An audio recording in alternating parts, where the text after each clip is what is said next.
Préparer votre examen Pilates sans stress sur 6 mois et répondre chaque jour à une question, c'est apprendre à lire les muscles au-delà des noms et enseigner le Pilates comme Joseph Pilates souhaitait qu'on le transmette aux autres.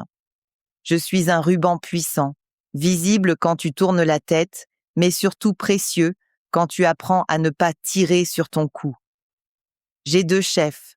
L'un naît sur le manubrium du sternum, l'autre naît sur le tiers médial de la clavicule, puis je remonte en diagonale pour venir m'accrocher sur le processus mastoïde de l'os temporal et sur la partie latérale de la ligne nucale supérieure.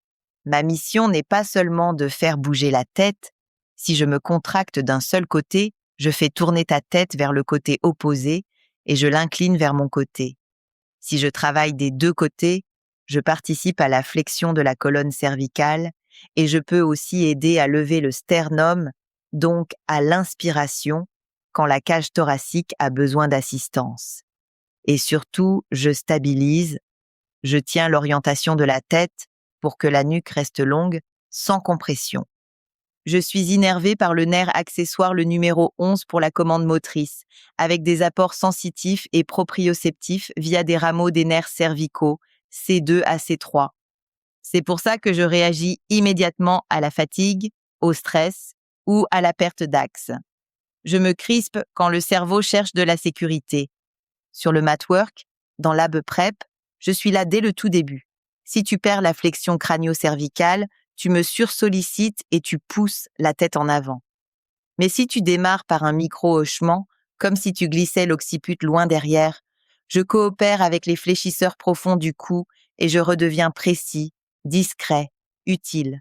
Sur le reformer, dans le 100, je deviens le gardien de la longueur. Si tu tires sur ta nuque pour tenir les jambes, je prends trop. Si tu organises l'axe tête-cage-bassin et que tu respires large, je stabilise la tête sans dominer le mouvement. Sur le Cadillac, avec la roll-down bar ou la push-through en travail abdominal, je t'apprends une chose. Résister à l'envie de projeter le menton.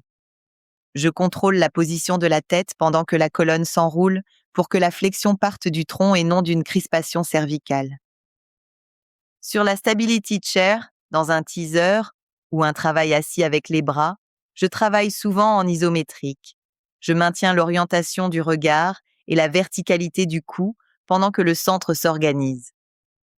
Je ne suis pas censée porter la posture, je suis censée l'affiner. Sur l'arc-barrel, dans un curl-up ou une série abdominale, je peux être ton indicateur. Si tu me sens brûler, c'est que la flexion vient du cou.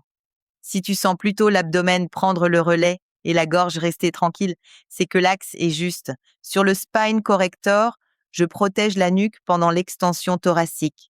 Je t'aide à garder la tête dans le prolongement, sans casser à la jonction cervico-thoracique, sans regarder trop haut, sans écraser l'arrière du crâne. Sur le ladder barrel, dans un swan ou une extension assistée, je te rappelle la règle d'or. La nuque suit la colonne. Je stabilise, j'oriente, je corrige les micro-désalignements, mais je ne devrais jamais devenir la stratégie principale. Alors, qui suis-je? La réponse visuelle est en page 77 du livre Anatomie et Pilates, révision et préparation à l'examen, le corps de la tête aux pieds, avec toutes les corrections et un examen blanc corrigé de Caroline Berger de Femini, disponible en bilingue français et anglais sur Amazon. Bon courage pour la préparation de votre examen. Si ce podcast vous aide dans votre pratique ou votre préparation, laissez-moi 5 étoiles sur Apple Podcast ou les autres plateformes. C'est rapide, gratuit et ça aide énormément à le faire découvrir à d'autres passionnés de Pilates. Merci pour votre soutien.